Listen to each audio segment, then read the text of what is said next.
Hey guys, Naz here. Today I'm going to be taking you through how to both pattern and put together an Eastern Dragon plush. So an Eastern Dragon won the poll for the August pattern for Patreon. So here I'll be taking you through how I both developed this pattern and how you can pattern your own, as well as how you can sew your own together. So this guy's actually not too hard to put together. He might look a little bit complicated with all his decorations, but mostly it's just a noodle with 4 legs, some chicken feet, and a long dog head. So here we go. Alright guys, so for this part of the tutorial, I'm going to be showing you how I made each individual part of the pattern. I've already gone ahead and made the pattern, but I'll be showing you how I form each individual part. It's just easier for me to make the pattern first and sort of refine it for you guys, and then take you through and sort of reverse engineer each part, rather than worrying about sort of developing the pattern as I'm trying to explain to you how to make it in the first place.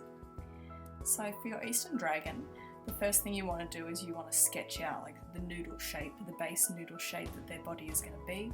It can be as elaborate and as long as you'd like, or it can be quite simple. I just looked up a couple of reference images of Eastern Dragons and just picked that kind of S-bend that I liked the look of. But one tip that I would give when you are drawing this is you can really make use of the liquefy feature in Photoshop if you are drawing in Photoshop.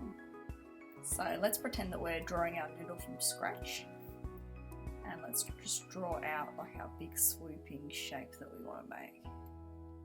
Now if you are using Photoshop, you can go into filter and liquefy, and you can use this to sort of push around the shapes in your noodle. It will distort sort of the drawn line a little bit, but that's not really a big deal. This is just going to be used as sort of like a reference for the shape of our dragon. And you just want to make sure that your lines aren't too close together, so you obviously don't want them like that. There's really not too much difference if you're just drawing this traditionally. And then you want to go in and thicken out the shape of your dragon.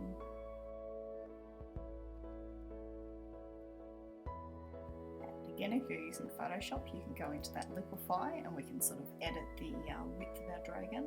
So for example, if we wanted to make his neck thinner, and sort of taper into sort of where the head's going to be, we might want to make certain sections of it thicker.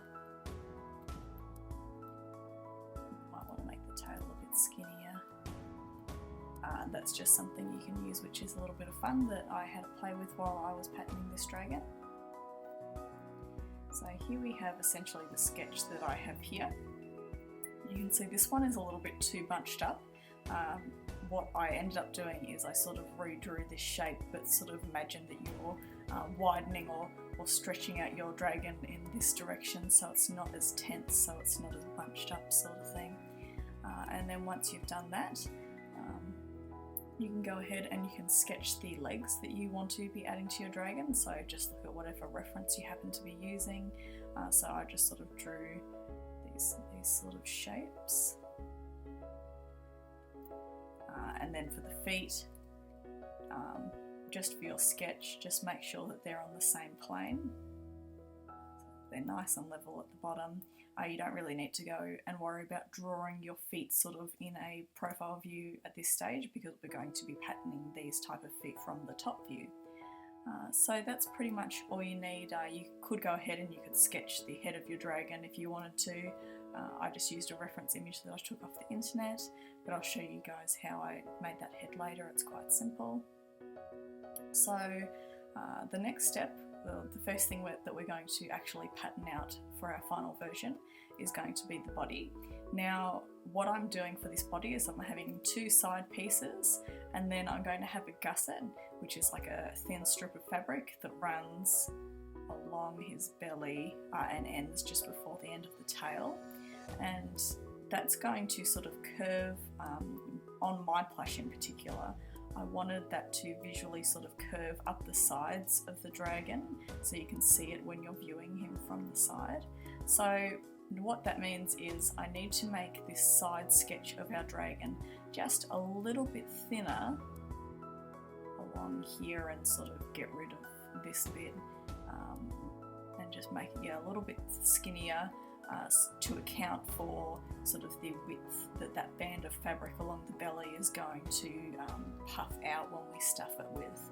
So I went ahead and I just sketched over our dragon from the side, so you can see he does look a little bit skinnier than our initial sketch.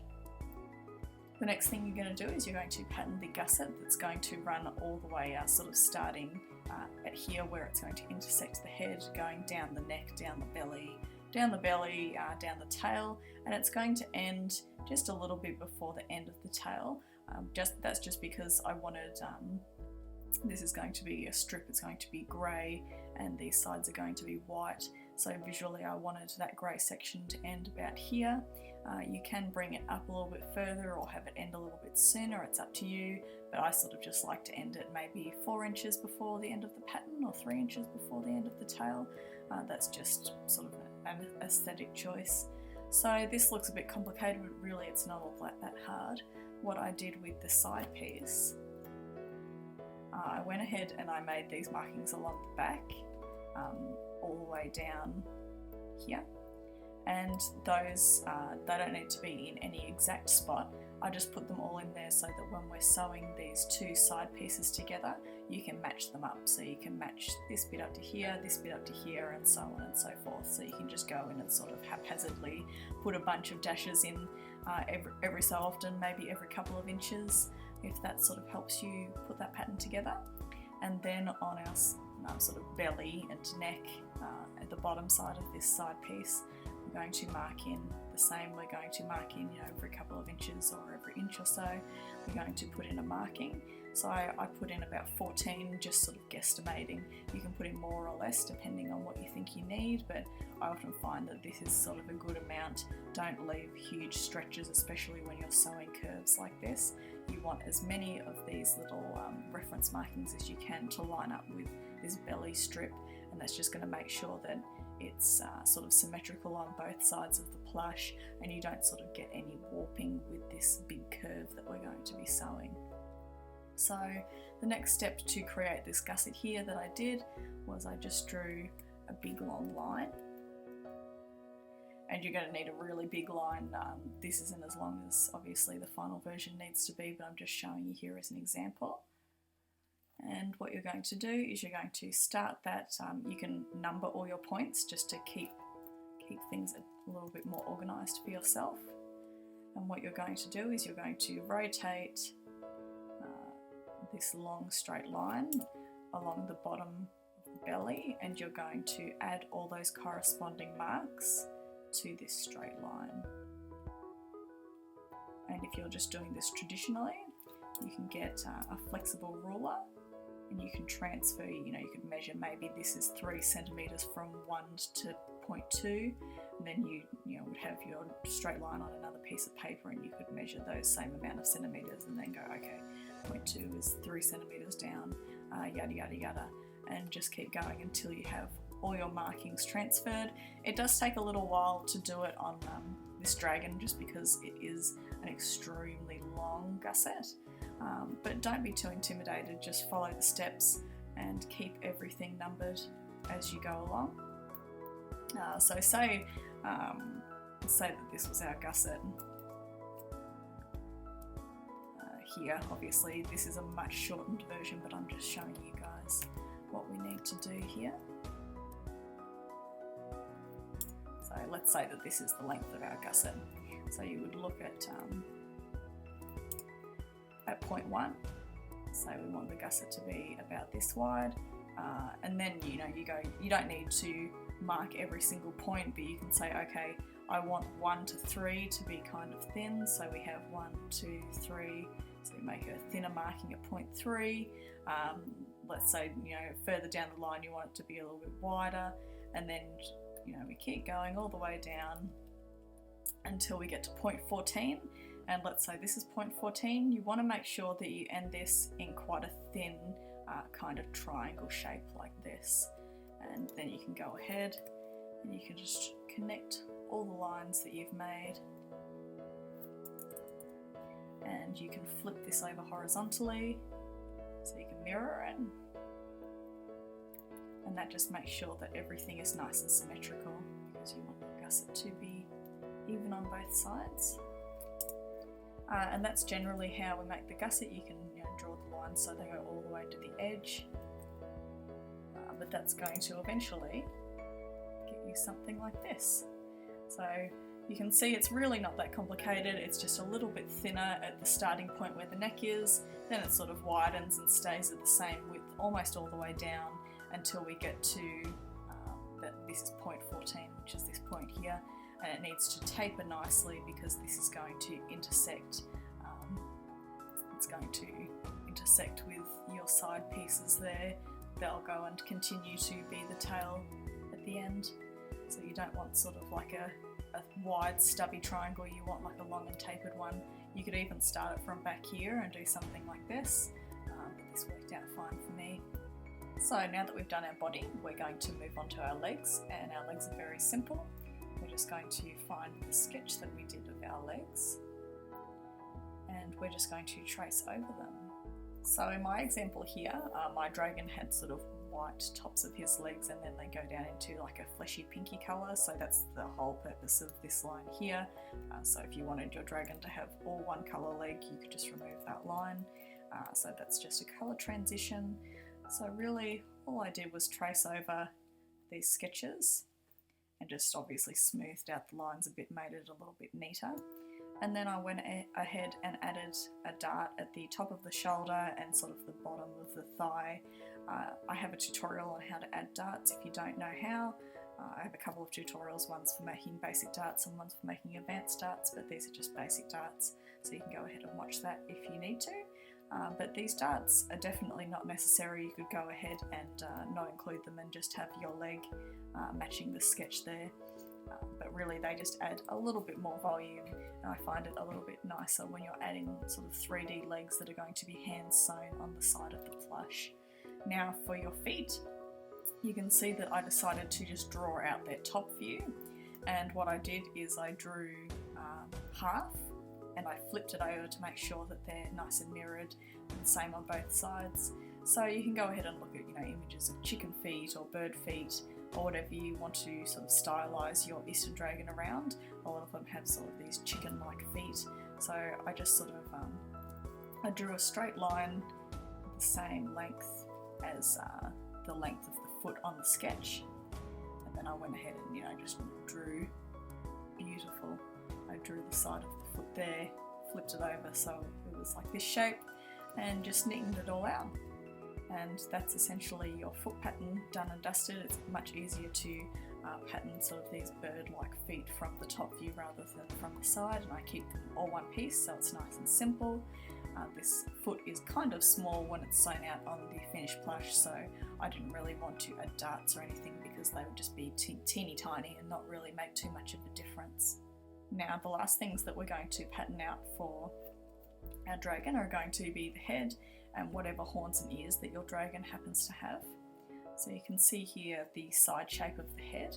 So to pattern your head, all you're going to do is you're going to sketch out whatever your dragon's head looks like from the side, then you can draw over that and just neaten it up.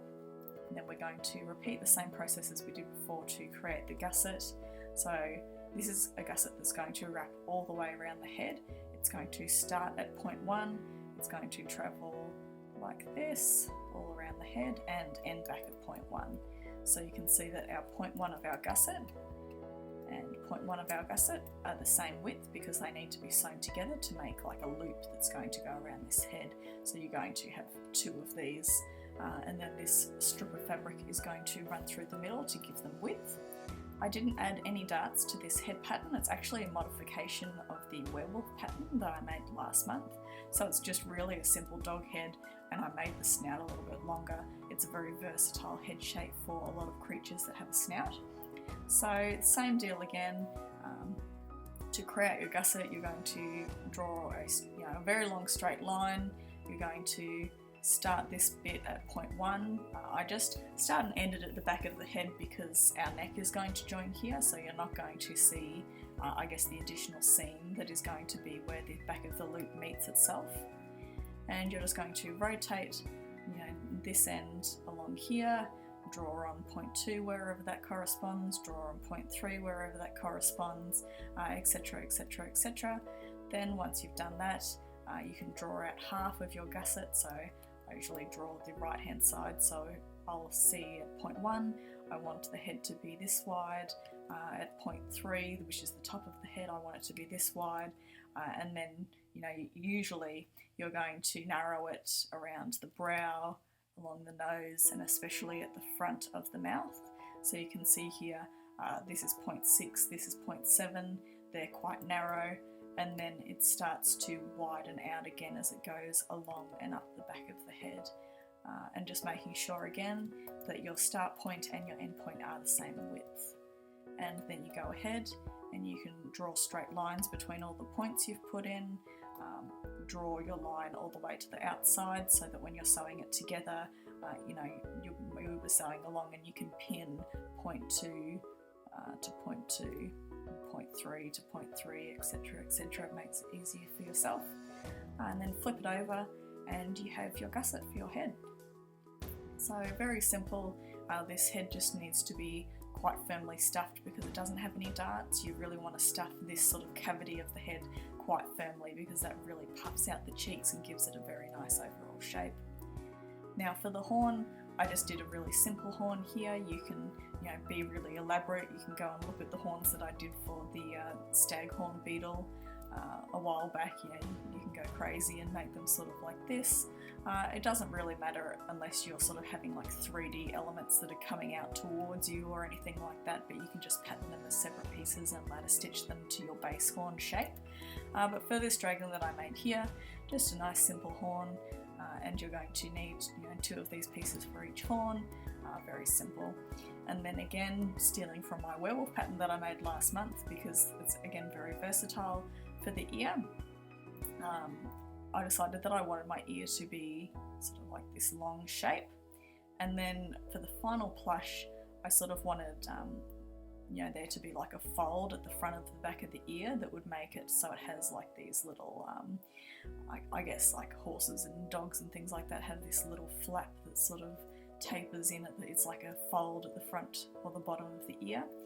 So to draw those, all you do is make sure that this section where it's going to fold over and this section where it's going to fold over are straight. You can't do it on a curved line, and you're just going to extend them outwards and sort of draw like little triangles on the side. And if you can imagine that they're going to fold forwards along these little valleys here, they're going to go forward and around, and then you're going to end up with your ear that has like these little triangles folded to the front. And that's essentially all that I did for patterning this guy. I also added a couple of embellishments that I'll talk about how I did in a sec. So we finished all our patterning. Now I'm going to show you how all these pieces go together. So these are the pieces that you need for the main body. So you'll have 2 of the side piece facing each way, and then 1 of your long gusset strip. So the first thing that you're going to sew is you're going to sew along the backs. So you can start at the front, work all your way down, matching all these little ticks that we put in the top of our pattern and ending at the end of the tail. Then you can sew one side of the belly to one side of the gusset, making sure to end at point 14 with the end at the point of your gusset. And you can sew the opposite side to the opposite side. And then finally, you sew the little underneath of the tippy tail to the little underneath of the tippy tail. And we're making sure to leave this section at the front open because that's where we're going to turn it inside out for stuffing. I also, when I was putting this together, I would leave gaps at the top of the plush for helping sort of turn it inside out and helping with stuffing. So I would leave like a gap up here, a gap down there, a gap here, and a gap here. You can choose not to do that, or you can add more gaps. You'll just have to ladder stitch them together at the end. But I found that this is such a very long shape and it's kind of complicated to add stuffing to. The more sort of access points you have, the easier it's going to make things for yourself. And because we're going to be adding faux fur to the top of the back, It's really easy to add, multiple small stuffing access points along the top, because all the ladder stitching to close those up isn't going to be seen because it's going to be covered with your faux fur. I would definitely recommend adding some wire all the way through this piece of the plush and also through the legs and into the feet, just because of the shape. If you don't add any wire to it, it's going to just be this big floppy noodle. But the next step we need to do is we need to do the thread sculpting that is going to go along the grey section here. If you don't want to do this, you can choose to do embroidery instead, or just leave it a plain solid colour, but I really like the thready look that this thread sculpting gives to the belly. So this is quite a time-consuming process. It's up to you whether you want to do it or not, but you're going to get a long doll needle, so you can see this needle is probably 6 inches long or something like that, maybe a little bit longer. You're going to double it over with your thread, and you're going to make sure that you wax your thread so it's not going to tangle on itself, because we're going to be dealing with lots of long lengths of thread. You're going to bring it in through the neck and sort of embed the knot that you have in the end of your thread on the inside of the plush so you can't see it. And you're going to come out on one side of the grey, then you're going to bring your thread across the grey, over to the other side, push it into the plush again, come back out where you started, and repeat that process. So you're sort of making loops across the grey. For each line you want there to be in the belly, you want to go back and forward across the grey at least 2 or 3 times and pull it nice and tight. So that's going to make sure that your thread isn't going to sort of pop out of shape. It's going to make sure that everything's nice and secure. So you can see that you're just repeating this process for every single line that you want to put in that belly, going across, pulling nice and tight, going inside, going across, pulling nice and tight, and repeating over and over again. You may only be able to get maybe 3 to 5 lines out of each length of thread. You don't want to go too crazy with how long your thread is, because it's just going to get lots of knots in it and be impossible to work with. So sort of gather how long a length of thread you can comfortably work with without having it knot and be too difficult, too cumbersome to work with. So just repeat this process all along the belly of the plush. When you run out of thread, bring your needle to the back of the dragon and make a knot just to secure that thread in place. No one's going to see this knot because we're going to be adding faux fur along the back of the dragon, and then repeat the same process until you've got your little divots all the way along the belly of your plush. So as I mentioned before, this is a really time-consuming process. I really like the thready look that it gives, but if you want a simpler way to go, you could go ahead and you could either use a sewing machine to just do a straight stitch a bunch of horizontal lines along this grey piece, or you could use an embroidery machine as well. So now that we've done our body, the next thing we're going to do is we're going to start putting our legs and feet together. All these pieces you see here are just for one front leg, one back leg, and one foot. So obviously you need to times that by however many legs and feet you're going to have on your Eastern Dragon. The first thing you're going to sew together is any colour transitions. So if the top of this leg was white and the bottom of this leg was pink, you'd have those as 2 separate pieces and you would sew them together to make it one single shape. The next thing you can sew together are all the darts, if you've added any darts to your pattern, or if you're just using this one, so you can just sew that line to that line, that line to that line, etc, etc. To sew the feet, very simple, you just sew all the way around the edge, and you're going to actually make a little incision where all the toes meet in the centre here, and that's where you're going to turn it out and stuff it, because this is going to be ladder stitched or hand sewn onto the top of the foot here. So repeat that 4 times. Next thing you're going to do is you're going to sew your legs up, so you're going to leave the bottom piece open to turn inside out and stuff through. So you're just going to sew all the way around. Obviously there won't be a gap there. If you've sewn the dart together, it'll sort of crunch that point in on itself. And the same with the back legs, just sew all the way around, leaving a gap open at the bottom to turn inside out and put your stuffing through. And once you've done that, you can have all of these stuffed. You can sew the bottoms of your feet, or I guess the top of your feet to the bottom of the leg. Once you've done that, then you can pin all your leg pieces onto the side of your Eastern Dragon body, and then you can use a ladder stitch to attach them to your main body piece. So here you can see the legs after they've been pinned to the main body in position, and also a ladder stitch gone all the way around to attach them nice and firmly. I've run wire all the way through the legs from one side to the other and down into the toes. Otherwise these legs are just way too thin. There's no way that this plush could stand on its own. You could potentially make this plush without wire in the legs if you had the legs positioned so that they were laying down rather than having him stand up. So that's just one option that you can go with there. So for the claws on his feet, all I did was get hot glue, and I hot glued a couple of pieces of minky, of white minky together, so hot gluing the wrong sides together. I cut out the little claws, cleaned them up a little bit, and then hot glued them into position on the foot. This is just a really good method for if you need to make claws for a very tiny plush. Really making claws sewn together with two pieces and then turned inside out and stuffed at this scale is nearly impossible. It's going to be very, very difficult. So that's just a technique I like to use when making very teeny tiny claws. You could also use a different fabric. You could glue that together, and as long as it doesn't fray, you can cut out your claw pieces and glue them to your legs or to your toes, I guess. And then for this guy, I just did a little bit of freehand airbrushing on the legs to give those scale details, but you could also cut out pieces of minky and glue those scales on there if you would like 3D scales on your legs. So now for the last little bits that we've got to sew. For each horn, you're going to sew all the way around and down, leaving the bottom to turn it out inside out and stuff. For the ears, ignore these inner lines for now. So all the way around and down, leaving the bottom to turn inside out. You can also use some quilt batting on the inside here just to make the ear a little bit more rigid, or you could add some hot glue as you're folding over these little flap sections. So these are fold lines, these aren't sew lines.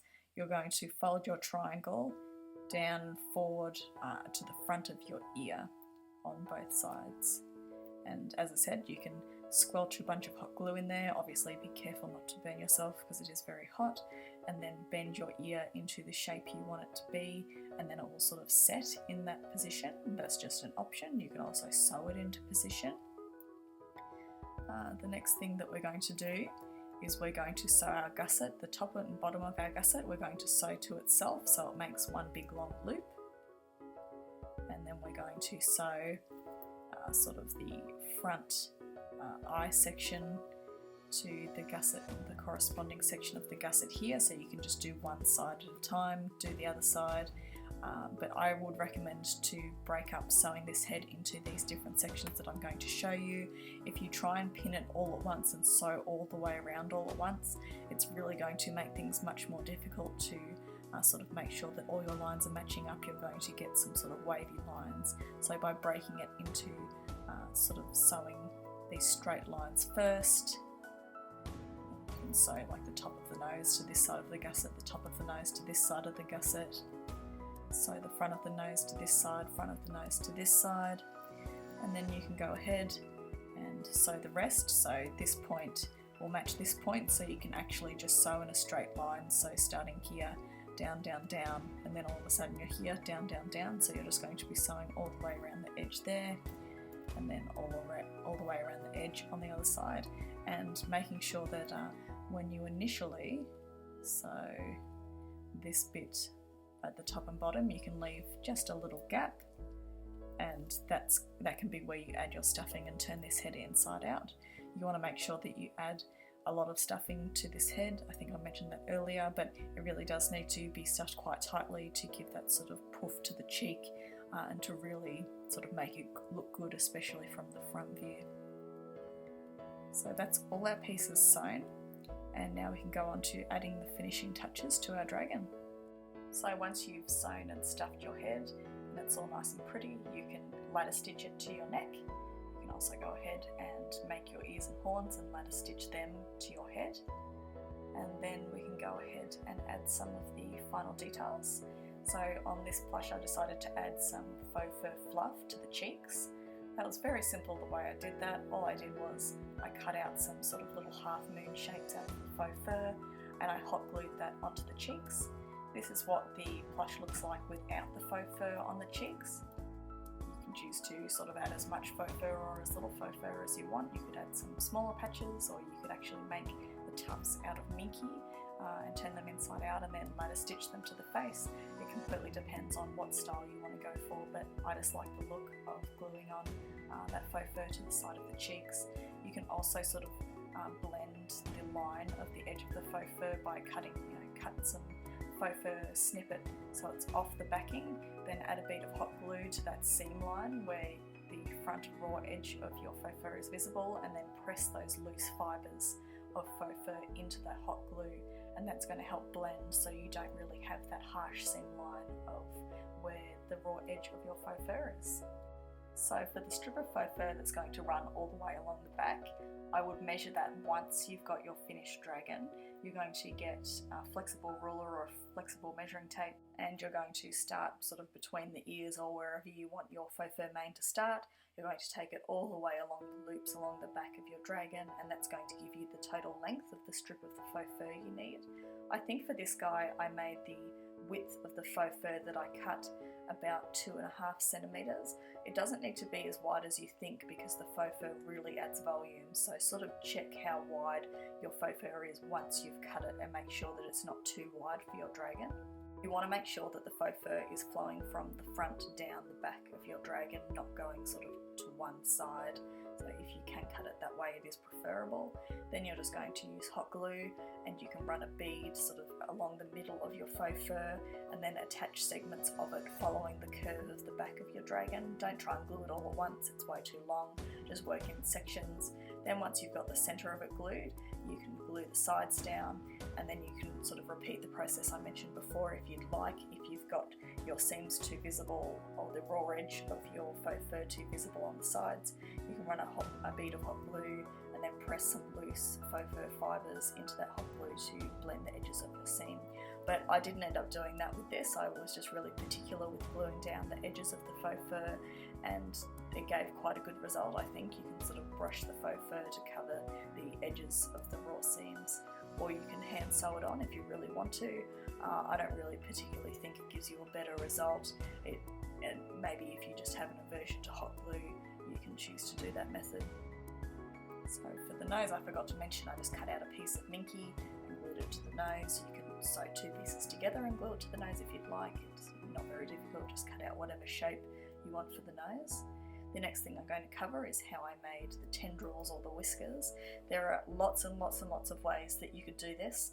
This is just sort of an obscure method that I came up with because I really wanted them to be super thin, but also posable and sort of rigid so they didn't collapse on themselves. So what I did for these whiskers is I got some fencing wire, and I measured out roughly how long it would need to be. You need quite a long piece. I think it was maybe about 80 centimetres long for each side of the whisker. I'm going to cut those out, and I'm going to make sure to leave a little bit of excess because that's going to poke in through sort of the nose and into the neck to sort of anchor your wire piece. So before you add it to the actual plush, you're going to bend it into the shape that you want your curls to be, sort of matching them on both sides of your whiskers. Then the method that I sort of worked out was, because I initially tried sewing a long tube of minky and turning it inside out, which you can do, but it gave quite a thick whisker. So what I ended up doing to the wire is I ended up coating it in warbler. So warbler is like a thermoplastic, so it's kind of like, imagine like a cardboard, but when you heat it up it kind of becomes sticky and gluey and it bonds to itself. So I would just cut a very long string of warbler, heat it up and sort of bind it over the top of the metal, the wire of the whisker. Once that was nice and dry, I primed it and painted it white, and then I covered, once that was dry, I covered the whole whisker in sections at a time because you are working with glue. I covered it in PVA glue, and then I sprinkled flocking, which is a thing you can get from hobby stores. So this is like flocking that they would use to make fake snow on model railways and things like that, but it kind of gives the whiskers a slightly fluffy look, which I liked because it sort of makes them look like maybe they're made out of minky when they're not really. But yeah, cover your sections of whiskers in that PVA glue, and then you're going to sprinkle flocking like you're frosting a cake, you're going to just put tons and tons of this flocking onto that PVA glue, let it dry, and that's going to bond those little tiny fibres onto your whisker there. And you just repeat it for all the sections until it's finished. I actually did this twice so that our layers were nice and thick. And then all you're going to do is you're going to make like a tiny little piercing where your whisker is going to come out of your plush, and you're going to put I probably put about 5 or 6 inches worth of wire into the face and into the neck, and then that sort of anchors the whiskers in place so that they're going to be able to hold their sort of horizontal position. And then you can go ahead and maybe add a dab of hot glue at the hole where you poked the wire in and put some flocking on top of that, and that's going to blend that little snip that you made to add your wire. And then you can go ahead and sort of bend your wires until they're in a nice position. So as I mentioned before, there's lots and lots of ways that you could do these whiskers. This is just a sort of weird way that I came up with because I liked the look, so feel free to experiment. And you can make your whiskers out of minky, out of satin ribbon, or anything that you like. And here's what our boy looks like when he's all finished. Really, the pattern is quite simple. It's just you make it as complex as you want with the decorations that you're going to put on it. You could also give him like little tiny whiskers, so you wouldn't need to go to the effort of putting wire in them. But yeah, this plush is wired just because he's a long noodly boy and his legs are very skinny, so he wouldn't really hold himself upwards otherwise. But I hope you guys really liked this tutorial. I'm super happy with how this plush came out, and definitely tag me in any videos or photos that you take of plush that you make with this design. If you need any help, don't be afraid to send me a private message on Patreon or any of my social media pages. I'll try my best to help you out as soon as I can. So I hope you enjoyed that, you guys, and I'll see you in the next one. Bye!